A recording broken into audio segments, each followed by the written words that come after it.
बिस्मिल्लाहिर्रहमानिर्रहीम। जनाब क़िबला, बात ये है कि जो फ़िक़ही असूल है, ये जो फ़तावा आलमगीरी जिसे हम फ़तावा हिंदिया भी कहते हैं, उसके अंदर ये हवाला मौजूद है कि जो दुपट्टा इस लायक हो कि अगर उसके ऊपर औरत अपना हाथ फेरे तो पानी जो हाथ में लगा हुआ हो वो उसकी तरी बालों तक पहुंच जाए, तो फिर दुपट्टे के ऊपर से मसा करना जायज़ है।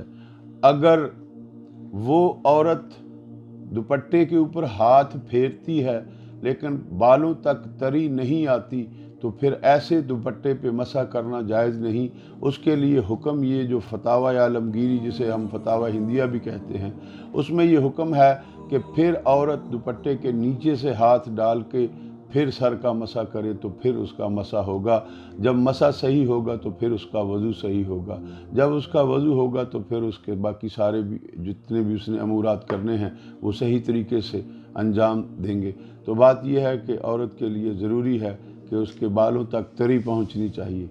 अगर दुपट्टा बारीक है, तरी पहुंच रही है, तो फिर दुपट्टे के ऊपर से कर ले। अगर बालों को तरी नहीं पहुंच रही तो फिर दुपट्टे के नीचे से हाथ डाल के उसका मसा करे तो उसका वज़ू हो जाएगा।